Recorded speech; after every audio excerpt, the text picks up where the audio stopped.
Yesterday we learned, we actually struggled, I should say. Yesterday we struggled to try to understand the story of Rav Ada bar Ahava that seemed to take matters into his own hands and did something that I guess in today's day and age would be considered, doing something that's beyond what's called for. And, I guess it's hard for us to relate to because, we're used to respecting everyone's, religious level of observance. And the mitzvah of rebuke, the way we do it nowadays is very different than the way it was done in previous generations. And because of that, it's very hard, it's hard for us to really understand. And the Gemara is trying to bring out a point that he risked going to prison for doing what he did. But he felt that this was, the way to, number one, rebuke someone, but it's also standing up for the honor of Hashem and in the fulfillment of the mitzvah at hand of people acting modestly and women dressing appropriately, which there is much to be said about that, because it is a big problem nowadays where you have entire communities that don't take the laws of modesty seriously. And once it becomes popular for people to wear things that are inappropriate, everyone else takes advantage of that. And then it's like, it becomes almost like this is acceptable. So in a certain sense, what Rav Ada bar Ahava was also doing was making sure that this doesn't become the trend. At least this is what it seems like. Again, I didn't see, I can't say I saw any commentaries emphasizing this point, but it would seem like this is, seeing the way things are today, it seems like if they didn't take a strong stand on this, a strong stance on certain matters, it becomes a trend, and everyone says, yeah, what's wrong with this? This is normal. This is okay. This is regular. And what Rav Ada bar Ahava did was he nipped it in its bud, and that was what he wanted. It seems like that's what he wanted to do, and that's the idea of rebuke and taking such drastic measures is powerful in that sense, especially in this type of thing, which is something that's almost like contagious. It's something that people learn from each other, and people take advantage of what's acceptable from what goes. And Rav Ada bar Ahava stopped that. And the Gemara says that's a case of that's a reason why they had miracles happening for them. That's why the generation of Rav Ada bar Ahava had miracles, because they cared so much for the honor of Hashem, and they were moiser nefesh. They risked something. They risked their comfort zone because of to honor Hashem and to sanctify Hashem's name. So that was the previous Gemara, and I understand that it's not an easy Gemara for us to relate to, but this is part of Hashem's Torah. So if you did struggle with that Gemara, it should have bothered you that you shouldn't have been able to fall asleep last night. And if you fell asleep fine, that means it didn't really bother you enough. So that's really this is Torah, and if we're not comfortable, it means that something's wrong with the way we see it. So and our understanding is wrong, and so we have to try to understand it better. Yes, Ben. Ben. I wanted to say that Hashem Hashem does miracles for the Jews and for Israel even today, a lot of them. For sure. Maybe we don't recognize them at the time they're done, but there's Right, for plenty sure. of miracles that are happening now too. For sure. Every moment there are miracles. There's no question. There's no question. Right. I hear them mowing the lawn outside. Can you people hear me clearly, or is it? Yes, you're fine. You hear? You're It's fine. fine. Okay. Yeah, I just want to say that the conversation yesterday left a indelible impression. I will always remember this discussion, which is a good thing. So I know where the reference is. And again, everybody was very serious. And I thought it was a really wonderful discussion that we were able to have. So thank you for that, everybody. I still have a question. Yes, Susan. Yes. On Wednesday, May 19th, I took a note that says Torah law is pushed to the side with respect to human dignity. I guess it's a passive law. Right. So that's what we've been talking about. Why? Yeah. See, that's where my conflict is, you see. I don't understand. I took that quote and then I always read my notes. So now I'm really confused. Right. Well, it is a very complicated set of laws because there's a lot of cases that are excluded from each rule. So, for example, under normal law, under normal circumstances, Torah law does not get overridden by human dignity. Normally, we take Torah law and put it on top and say Torah law is the priority, and human dignity is pushed aside. But there are exclusions to that, and we came up with a number of them. The Gemara itself mentioned 3 cases of exclusion. Then we mentioned Tosfos that has 2 more exclusions to that rule. So ultimately, there are 5 cases that are excluded from that rule. But under normal circumstances, Torah, we normally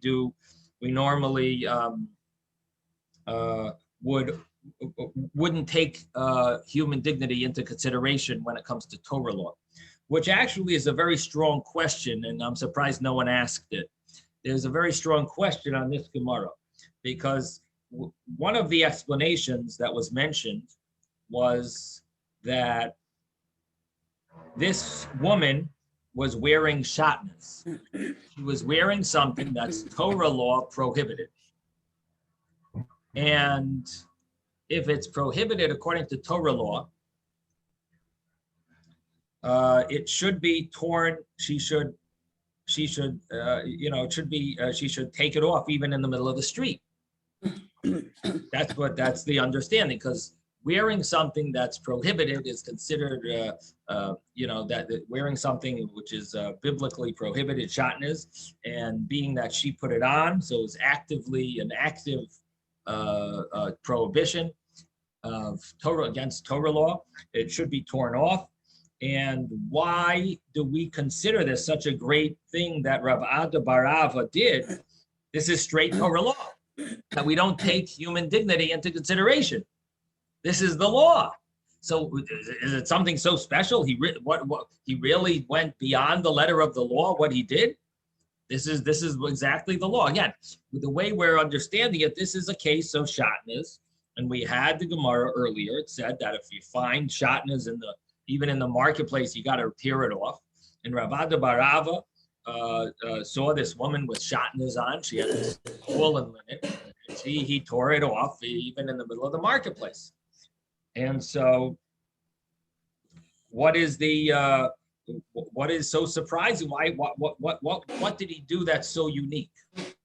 So that's one of the questions that's asked in the commentaries, and the answer is that what he did that was so unique is that it's not a time in Rav Ada bar Ava's time, the Jewish people were not in charge, so you can't tear it off in front against and do that to someone else when the non-Jewish law prevails. when you're living in a country that's not a Jewish country, that Jewish law rules, you can't do that to someone else. And what he did was he was risking going to prison, and that he would not have been obligated to do, according to to go to prison and risk his situation in order to fulfill this mitzvah. And therefore it was considered going beyond the letter of the law, and the Gemara considers this is one of the reasons why miracles happened for that generation. So that's just that's one of the explanations that's given. I don't know if I saw if there was another. Let me see if there's another point. Rabbi, can I ask you something? So how do we manage if somebody is dressed inappropriately and you are taking your children to an affair and someone is dressed inappropriately? How do you explain that to the children? I'm talking about going to maybe a benefit for the temple. What do you say to the kids if they point and say, "Ma, that lady's not wearing clothes"? What can you say to the children? So what do you tell someone if they see someone not following the Torah? Yes, and they're Jewish. Right. Well, I guess that's a good question for parenting. What do parents, how do parents deal with that? And generally they'll explain, well, that person doesn't know better, or they're not aware that it's not allowed, things like that. You try to try to make them understand that that's it's not acceptable, but you can't look down at someone that's not following. And one other question, does the Torah accept piercings? Piercings. Oh. All the piercings that the girls nowadays are doing, and all the writing on, I know the Torah says no writing on the skin. I know that. Right. About all these holes and piercings. Well, I can only tell you that piercing one's ears is definitely allowed. Everyone does it. And so that tells me that it's fine. Under normal circumstances, we're not allowed to damage our body. Right. And it's interesting that the Alter Rebbe, when he wrote his Shulchan Aruch, he gave a reason. He said the body is not yours; it's Hashem's. Oh. You don't own your body. That's the reason he gives. It's very, very interesting. I think that's his own, so to speak, insight. That I don't know if the other halachic codifiers mention that point, but that would be an issue of taking like elective surgery for certain purposes, and these are areas that you have to ask a rabbinic authority if it's allowed, because it's damaging the body. But other piercings, yeah, I know some people pierce their tongue and their nose, and I'm not sure. I guess we could look it up and see what the halachic rulings are about all these. If any of it is called damaging one's body, or if it's called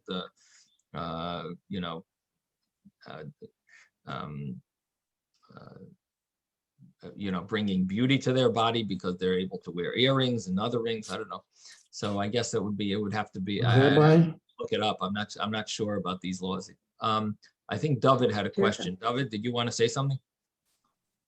Yeah, I just wanted to say that in our society, there's an idea of like, don't tell anybody else what to do.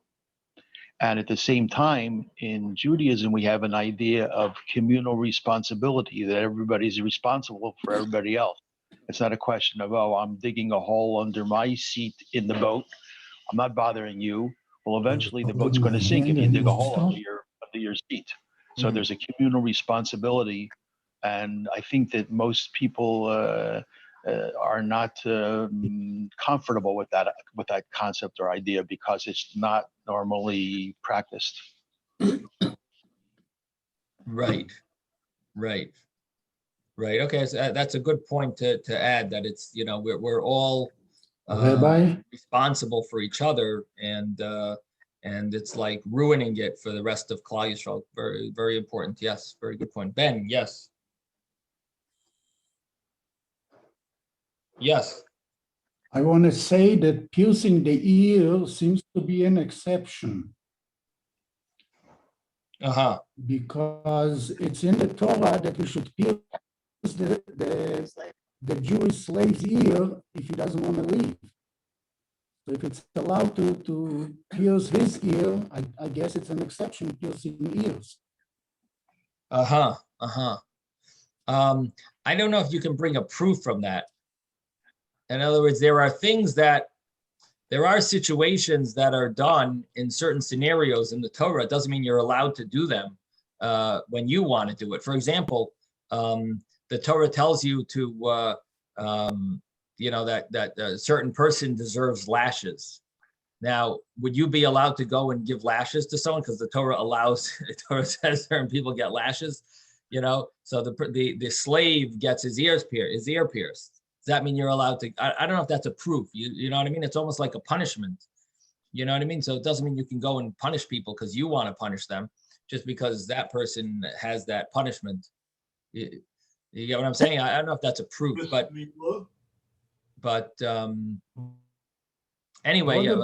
What about the mark that when Abel killed Cain, or Cain killed Abel, right? He was told that there'll be a mark on his head that he was a killer, wasn't it? Right. So you're saying it's almost like, how was the mark done? How did Hashem allow a mark if that's considered like a tattoo? Is that what you're asking? It's like a tattoo? Is that what you're asking? Well, I'm asking, What about a bris? A bris is also a mark. Maybe, I don't know how it was done. That's why I'm asking. Right. It would seem like it was just a, like a spiritual type of thing, but changing the body. I guess it's an interesting question. It does say that Hashem keeps the Torah that he tells us to do. He also keeps it. So if Hashem made a mark in Cain's forehead, would that, did it fit within the category, within the rules of not making a tattoo? I never thought about it as a tattoo. I don't think it was ink that was placed inside, in such a way. Rabbi? Another example. But I'm saying maybe that's Levite. the reason that today people pierce their ears and it's not considered a sin. Right. It's definitely allowed. Everyone does it, so it's definitely allowed earrings. But I don't know more than that. But it is a good question. Ear piercing is not damaging your body. We'd have to look into it. I don't know. I mean, I do know that people who get their tongue pierced, it's like damaging them for like 2 weeks. They can't eat anything, and I mean, I don't know. I would question how if that's allowed or not. I mean, it's Rabbi. Yes. Yes, please. I heard a shiur a few years ago by an Israeli woman. Again, this was someone visiting in South Florida, and she was explaining how she was part of a campaign where they were going around and trying to convince, and succeeding in many cases, young women in Israel to get rid of the piercings of the tongue and of the nose, places that, not the ear, not the more traditional decorative ear, but the piercings that would have appeared to be damaging because it was considered a Hilul Hashem. Okay, thank you for mentioning that. I just pulled up over here online. There's a it's discussed. It's a good question about the body piercings because I see the Jewish websites have articles on it. Are body piercings kosher? You know, so it says no such prohibition exists. However, in regard to piercing, it does say tattoos are prohibited. In fact, the Torah tells us that Eliezer presented Rebecca with a nezem, which is either a nose ring or an earring, as a gift, and that Aaron instructed the men to bring their wives' earrings to use for the golden calf, indicating that they were commonly worn by our ancestors.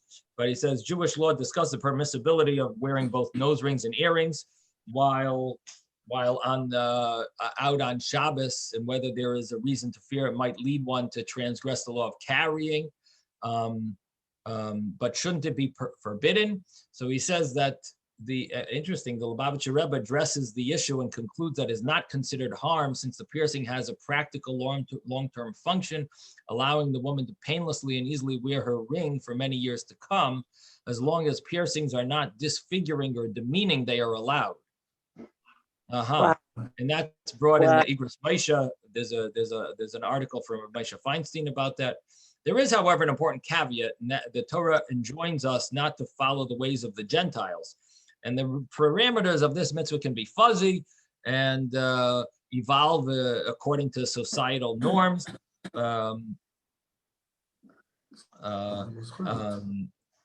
We read in the Code of Jewish Law that it can include things like cutting hair or wearing clothes in the way that are common among non-Jews. Not all clothing worn by non-Jews is forbidden.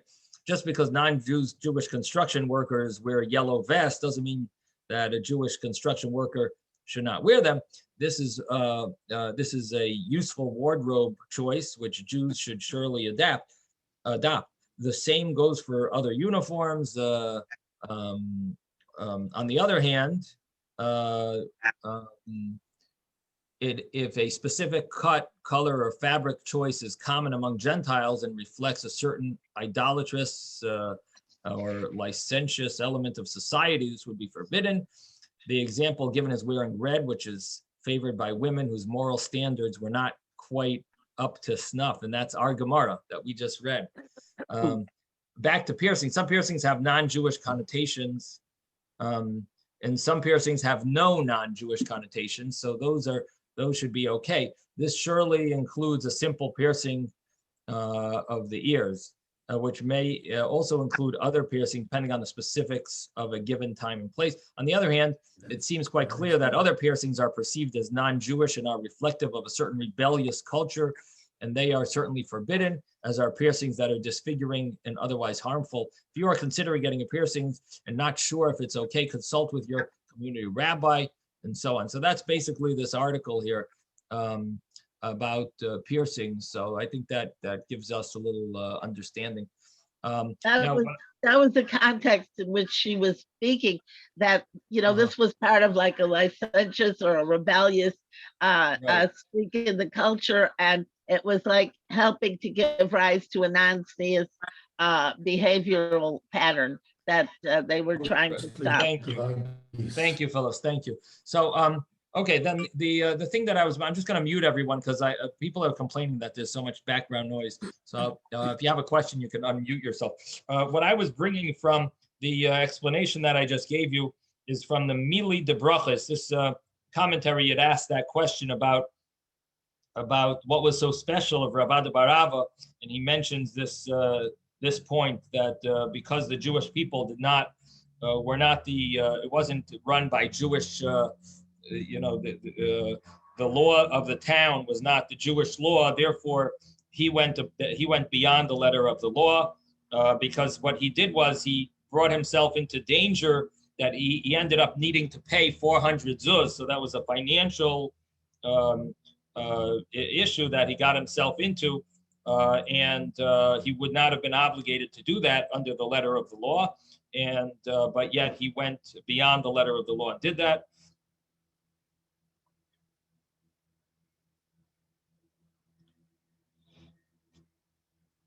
So that's that would be the that's the explanation. Okay, so let's continue with the next piece of Gemara that we did yesterday. The next piece of Gemara was that these rabbis used to sit on the gates of the mikvah. So one of them, Rav Gidol, would sit on the gate of the mikvah in order to answer shilas. And they asked him, isn't he worried about his Yetzer Hara? Because he sees women going to the mikvah, he's looking at women, and so on. And the answer was that he's not attracted to them. His mind is on other things. He's not enticed. So for him, it was allowed. Then the Gemara talked about Rabbi Yochanan, who used to sit there because he simply wanted the women to look at him so that they would have thoughts of a beautiful rabbi. In this way, their children would come out to be beautiful. And that's one of the laws that it's mentioned in Shulchan Aruch, and that a person should have pure thoughts, and it can have an effect on the children, and the Gemara says, what about Rabbi Yochanan? It asks a question that isn't he afraid of an ayin hara? And the answer that he gave, anyone remember what was the answer? Why is Rabbi Yochanan not afraid of an ayin hara? Yes, Ben. Ben Paras Yosef. Ben Paras Yosef. Okay. Well, because he said he's from the Tzetzai of Yosef Atzadik. Right. He comes from Yosef. And Yosef said about Yosef that the Ayin Hara didn't hurt him. Right. In the case of yeah. So as we had, I can't hear you, Rabbi. You can't hear me? Oh, can everyone else hear me? Yes. Yes. Okay. Yes. Now I can. Yes. Now okay. yeah. Okay, fine. Okay. So the Gemara brought a few psukim. Ben Paras Yosef. Thank you, Isaac. That was the Ben Paras Ali Oyen. It says Ali Oyen, which the Gemara says means he's above the eye. He's above ayin hara, and above the evil eye. And then we have the other. The Gemara also brings another verse that says V'yidgu l'roiv, that they'll be like the fish. That just like the fish, the water covers them over. No evil eye affects them. So also the children of Yosef, who were blessed with that blessing, V'yidgu l'roiv, Jacob blessed Joseph's kids that they should multiply like fish. And the idea was that they won't even have the evil eye won't affect them.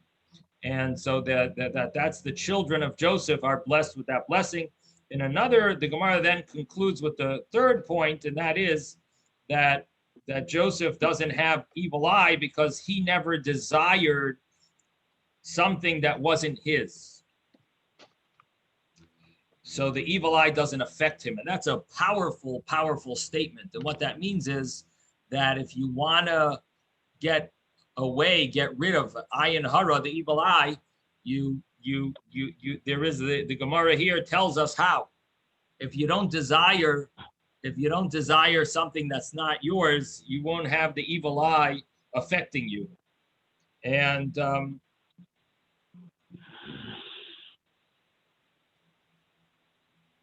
there's a lot of discussion of what is the power of the evil eye, what gives it power.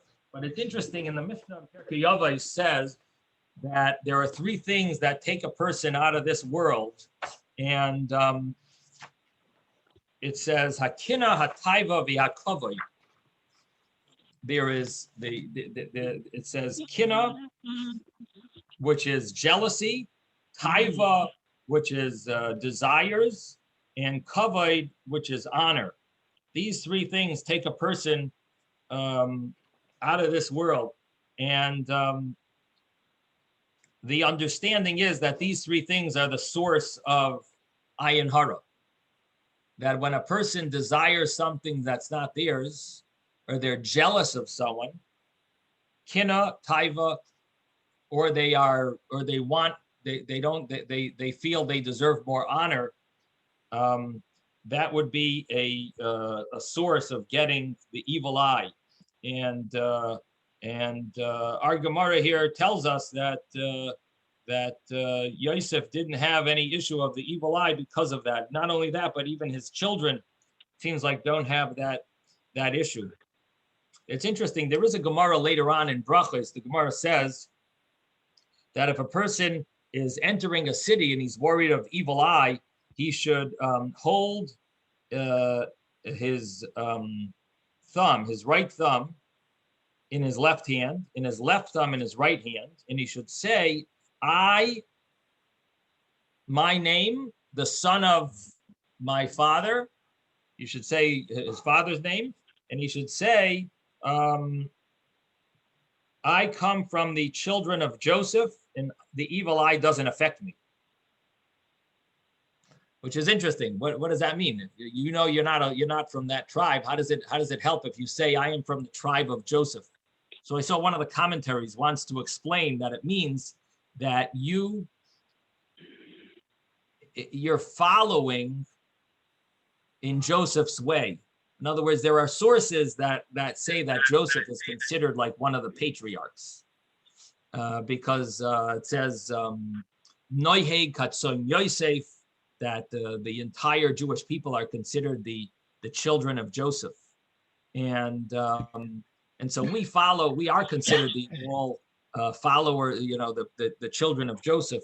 But in order to really benefit from the children, to be considered that, we need to follow in his ways of not having any desires for things that aren't ours. So, what is the evil eye? I don't understand. Well, it's something that we don't really know so clearly what it is, but it's somehow, if you are jealous of someone else, it somehow causes that you curse the individual. You could cause them like a curse because or a judgment. Maybe not a curse. I'll say it a little differently.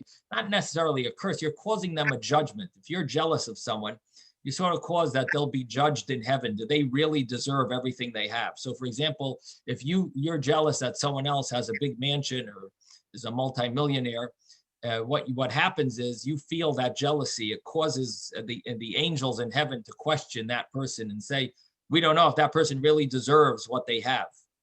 And they start saying, well, this guy, look at him, he's so wealthy. Does he really deserve that? And they look into his deeds, and they say, and then it could be that they'll give a full judgment. Now, what can that person do? So if that person is never jealous of anyone else, so your jealousy won't affect him. But if that person has the issue of jealousy, and most people are jealous somewhat, most people have a little jealousy in them. Some have more than others, but most people aren't perfect. So that will cause that they will that in heaven there could be a judgment against them. So this is the idea that. But now I should also mention that there is a Gemara that says that Rav went to a Beis HaKvaros, a cemetery, and he did something there to figure out how did the people die. And in the entire cemetery, he said 99 died from evil eye, and 1 died because their time was up. They just died, which means that the evil eye causes more deaths than anyone can imagine.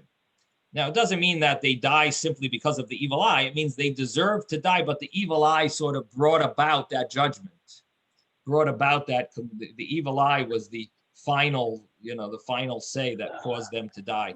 So you see, evil eye is something to be concerned about. It's very good to follow Joseph's ways, that not to have evil eye affect us. Rabbi, the evil eye, it's something that Hashem allows, or It's part of, listen, there's nothing in the world that is not because Hashem put here. Everything here is because Hashem put it here, but we're not supposed to be jealous of other people. And I will mention one other point, and that is that Bilam wanted to bring about an evil eye to the Jewish people. And he was stuck when he saw that our doorways did not face the other doorway. So for example, a door of one side of the street was positioned in a different place than the other door on the opposite side of the street than the other person's house. Now, why does that help? Why did that help the evil eye not affect us? How did it help? I understand that we're not supposed to look into other people's houses, and so it's a certain level of modesty that we don't stare into other people's houses. But how did that really take away the evil eye?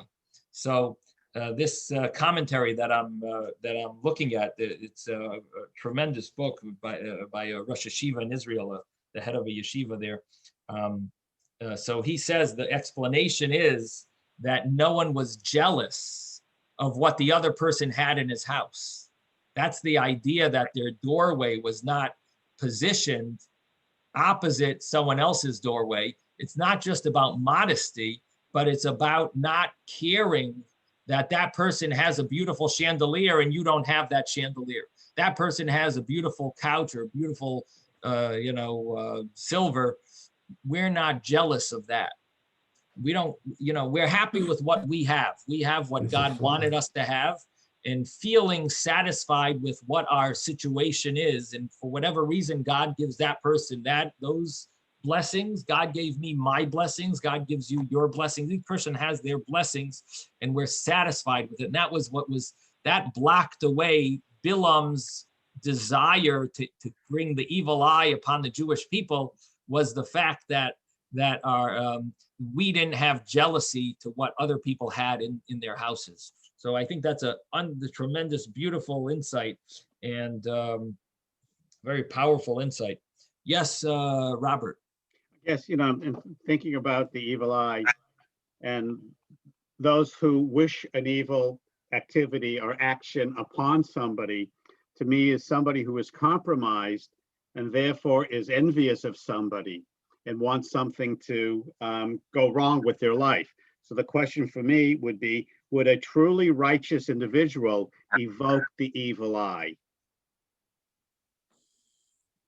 How's that for thinking? Yeah. Well, we would think that someone who's truly righteous is someone who's refined himself to the extent that he's not jealous of other people. Right. That's what I'm saying. In other words, jealousy is a bad trait.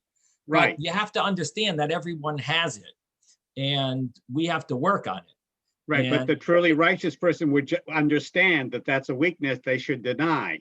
They should work on, yes. And you would think that if we're calling them righteous, they've already worked on it and accomplished it, ridding themselves of it. But there's many levels of it. And it's not, even if a person rids himself of it in general, it doesn't mean that they don't have little slight. Right, but they don't create that manifestation of doing evil upon somebody else. All right, so that's the balance between the animal instinct and the human instinct that we read about in Tanya. Right.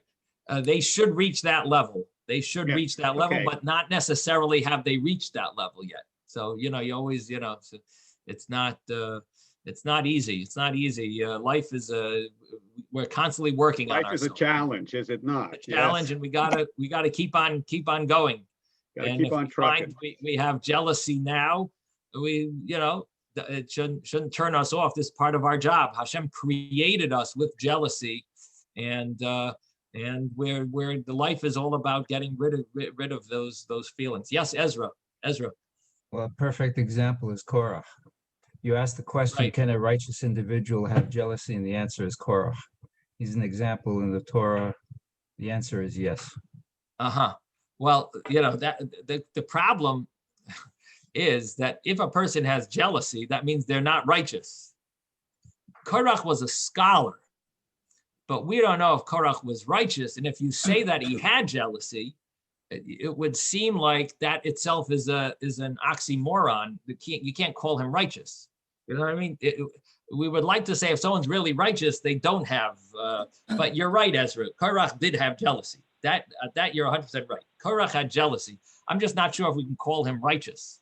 You know, we do know that he was a scholar, at least according to many opinions. Korach Pikeach Hoya, he was a great scholar, but according to many opinions in the Medrash. But the fact is, you know, it's a little hard to say that you could call him righteous if he didn't. You know, what makes someone righteous if they have jealousy, if they have bad traits? Yes, Ben. Ben. I wanted to say that about Yochanan, that he said that he's so beautiful, then when the women leave the mikvah and see him, they have beautiful children. It reminds me of Jacob that had those sticks with the lines. Exactly. Wow, very good, Ben. That was great. With lines or with dots and so forth. That's so right. That's exactly it. Could you repeat his response? Ben just said a beautiful. Yeah, let me just mute everyone. Yeah, that's exactly.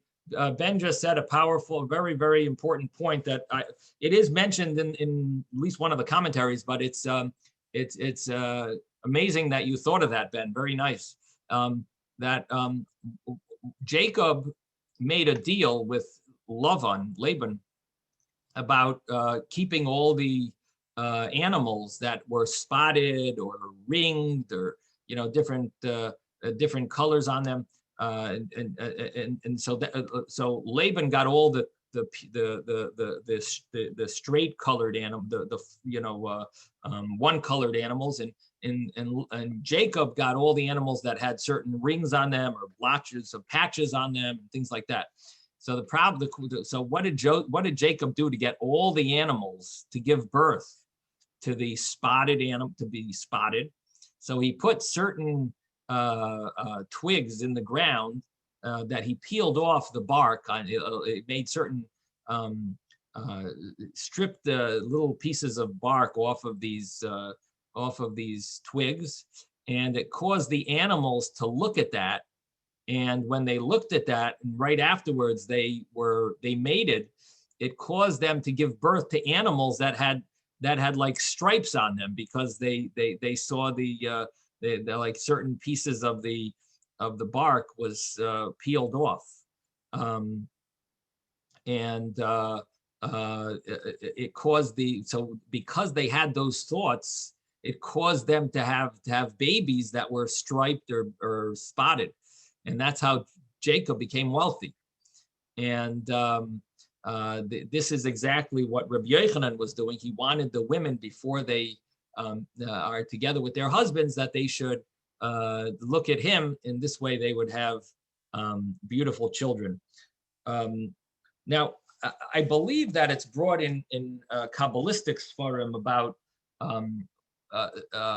thinking of a tzaddik when a person is with their spouse, and that causes righteousness. Our Gemara says it in a more physical manner, but and I'm not sure if it's brought in the commentaries, but I believe Kabbalistically there is a concept of thinking of a tzaddik, and that actually brings purity to the children that are born. In any event, I mean, it is brought down in Sfarim. I'm just wondering if the commentaries here, if any of the commentaries mentioned it here. But that's basically our Gemara's issue, was that it would seem like he was bringing, he was causing ayin hara, and the Gemara concluded that there wasn't an issue for him because he's from Joseph. Now, the Bach has a big question on this Gemara. He says, why was Rav Gidol, for Rav Gidol, we were worried about the Yetzer Hara, and for Rabbi Yochanan, we're worried about ayin hara. What about the opposite? Why was Rav Gidol not worried about the evil eye? Why was Rav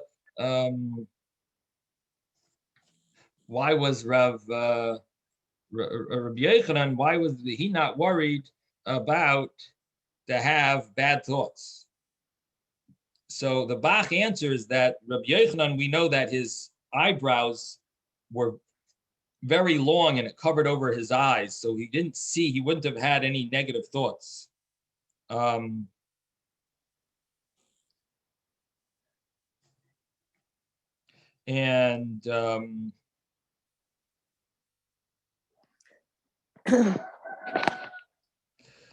the other thing was Rav Gidol, they weren't really staring at Rav Gidol. They would, if he had a question, they would come to him. But Rabbi Yochanan, they would look at because he had such a beautiful face, and they would look at him, and therefore they were afraid of Ayin Hara. But Rav Gidol, that wasn't an issue. In other words, they weren't really like staring at him. It wasn't like someone who he was, attracting them to gaze at him. But for him, the issue was Yetzer Hara. Rabbi Yochanan didn't have the issue of Yetzer Hara because he wasn't. He didn't really see anyone. He had these long eyebrows that sort of covered over. He would have to lift them up if he wanted to see someone. And it's based on another Gemara. There's another Gemara that mentions that he had to lift up his eyebrows to be able to see people. He was very old. Rabbi Yochanan lived to a very, very old age, and it seems like his eyebrows kept on growing, and they ended up covering over his eyesight, and he had to lift them up in order to see things. Okay, so that's basically this Gemara. We're going to now start the Mishnah on page 20a, the bottom line. Nashim va'avadim ukatanim. Women. Yes. I'm sorry. Yeah. I just wanted to mention that I have heard, I don't know if there's anything to this in the Gemara, but I have heard that people express fear that they might unintentionally give an evil eye. And they like they hesitate to compliment someone for this reason, and they don't want, because they're afraid that maybe they could have some cause of harm, even to that this gives rise to things like, for example, people may even call a child by little ugly one or something like this in order to stop the manifestation of an unintentional evil eye. Right. So definitely, it has nothing to do with nothing to do with the fact that you want the person to bad things to happen to the person. Your jealousy, it's not that you want that person to lose their wealth just because you're jealous. It doesn't. It's automatic. It's not that you want something bad to happen to the person. So you're right. Evil eye isn't because you are asking Hashem that they should lose their wealth. God forbid.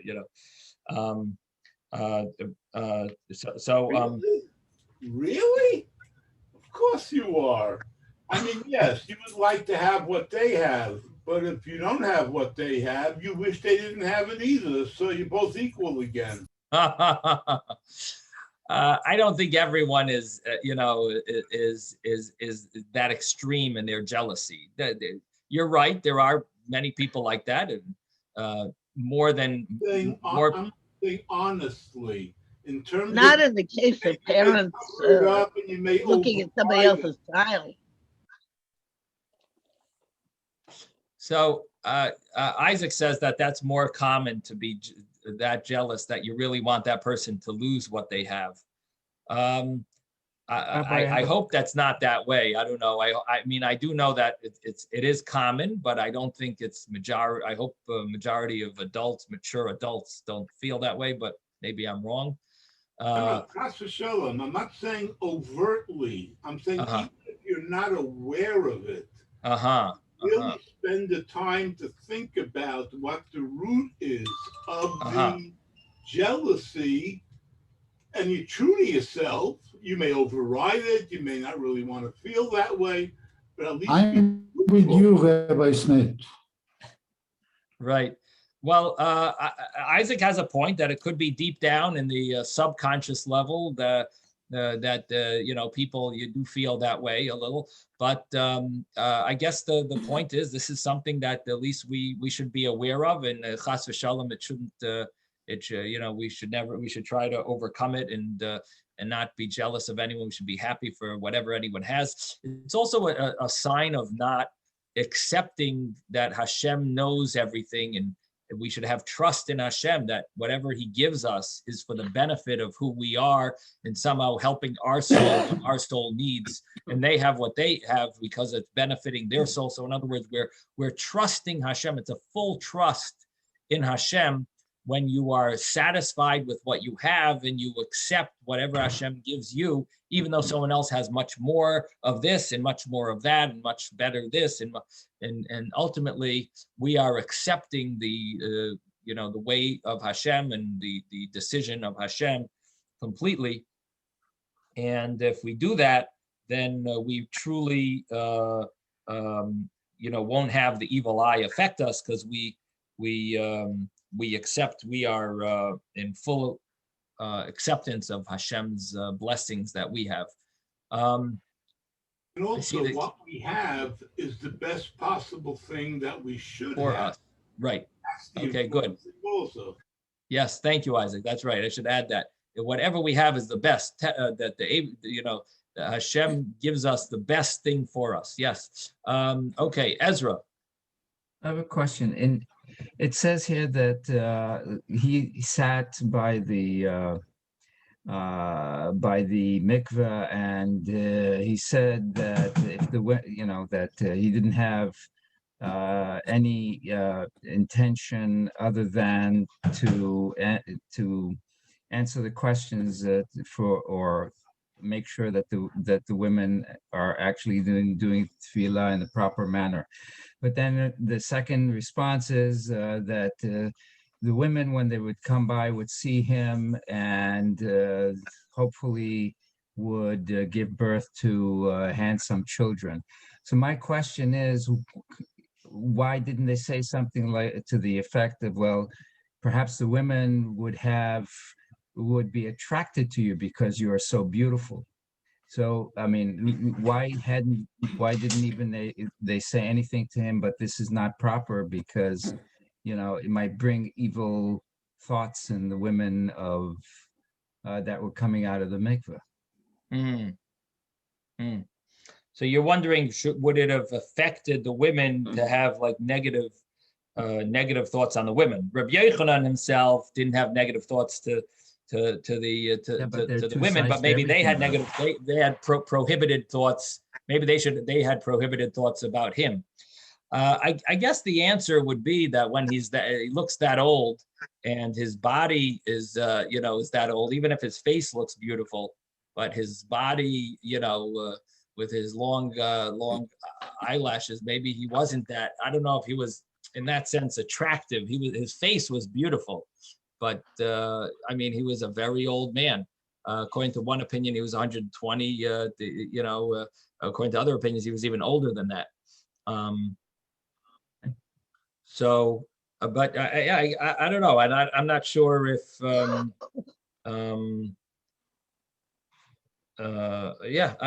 don't know. I guess it's a good question. Any thoughts? Anyone have a thought on that? Yes, David. I want to say something. Ben, just wait 1 second. Ben, just wait 1 second. Ben, please wait 1 second. Ben, amendments. Ben, let Ben go first. Let Ben go first. He's unstoppable. I'm not talking, Rabbi. Okay. Just tell us. What do you want to say, Ben? Fine, it's fine. I wanted to say that we have one of the commandments is lo tachmod. Lo tachmod is actually jealousy. Right. So we can't say that a tzaddik would have jealousy. Right. But keep in mind, okay, that's a good question. Keep in mind that the prohibition about people that are not tzaddiks. Right. Well, first of all, I agree with you. But the reason that you're giving that it's because it says lo sachmod, the Torah doesn't say you're not allowed to be jealous. The lo sachmod is that you do something about that jealousy. So it's, if you look into the commentaries, it's the way to transgress that is when you go further and force someone to sell you something because you're jealous that they have something. So it would be, it would be for more than just the feeling.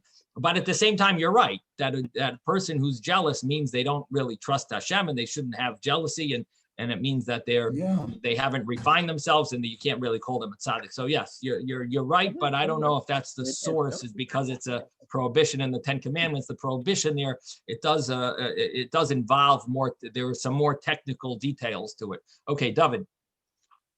I forget the exact question that you asked again.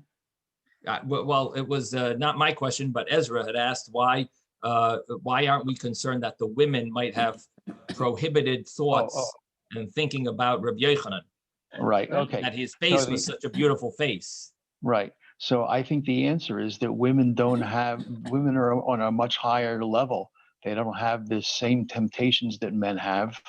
You don't have a thing where a man goes to the mikveh and women hang out by the exit or the entrance to inspire beautiful children, because a man is not on a high enough level to not be affected by beautiful women sitting outside the mikveh. Whereas women are on a higher level. They're not necessarily attracted to men the way men are attracted to women. That's why a lot of the prohibitions are towards men more than women, because men have that inherent attraction and women are on a higher spiritual level. They don't have that. Okay, maybe, I don't know. We'll have to, It depends on the woman. Well, maybe, yeah. Listen, we're not, we don't know but anyone else? Isaac, what? On my Sachmoid. Yeah. Rabbi David Foreman has a video out that really explains it beautifully, that it's not a matter of prohibiting jealousy, but it's the only one, when you look at the list of all the items, if you shouldn't desire his wife, his house, his horse, his donkey, his land. Why do you need such a laundry list of things? And the way he interprets it, and it's very consistent with his whole theory about relationships, is that what it's really doing is, the last of the Aseres Adibros is, don't knock yourself out. I mean, in the sense of, feel strong about yourself. When you're saying that you're jealous of his house and his car and his boat, and what you're really jealous is you want to be him. Having the boat will not satisfy that kind of envy. Having the house won't satisfy it. You actually think and you want to be him.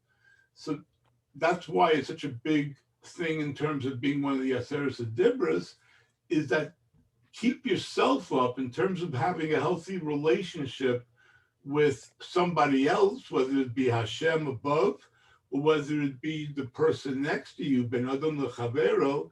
You have to have a sense of self-worth, that you yourself are valuable. And if you want to look at the video, he has our Aleph Beta, but it's a beautiful, beautiful thought that it's not just a matter of being jealous of somebody else. Very, very interesting. Thank you, Isaac. Yeah, there is a beautiful insight into a number of beautiful insights. There's another insight similar to that, the reason, how do you come about not to be jealous of someone else, is if you look at the end of that verse, it says, V'chol asher l'reacha, that the only way you could really be jealous of that person is if you really want their entire life. And no one really wants the entire life of someone else, because you don't want to go through all the tzaras that person had. You only want the good things about that person. When you're jealous of someone, you're only looking at half of the picture. What about the fact that they were orphaned at a young age, and that they went through 2 divorces, and that they went bankrupt 3 times, and that they, and that they had this tragedy happen to them and that tragedy? You don't want any of that. You just want the good things. Oh, they have wealth, and they have now they have a good marriage, and now they have this. What about all the terrible things that happened in their life that you don't want? So, so the Torah is telling you that how you come to not being jealous is if you're not interested in the entire life of your friend, then don't you. It's a package. It's a package deal. And the only way you could even think of having what that person has is if you're going to accept upon yourself everything that person has. Anyway, another very nice insight into jealousy. But ultimately, the point is that, as Isaac said earlier, what we have is what's best for us. Hashem knows what's best for us. Hashem gives us the best. And that's what everyone is blessed with. I just want to do maybe one line of the Gemara. I know my time is up, but I want to be able to, I think we should turn the page at least. So we're on the bottom of page 20a. Nashim ba'avadim uktanim peturim mikriyashma. Women, slaves, and children are exempt from kriyashma umin hatfilin, and from tefillin. Next page, min hatfilin, and from tefillin. And this is in continuation of the previous Mishnah, that in the previous Mishnah, we had learned those that are exempt from Shema and from Tefillah, Tefillin, mitzvahs, relatives and people who are helping with the funeral. And so now the Mishnah continues and it tells us other people that are exempt from Kriya Shema, and that is women, slaves. And what type of slave are we talking about? We're talking about slaves that are partially have converted. They're somewhere, they're an in-between level. They're a Goyish slave, but once a Jew acquires a non-Jewish slave, they're called an Eved Kanani.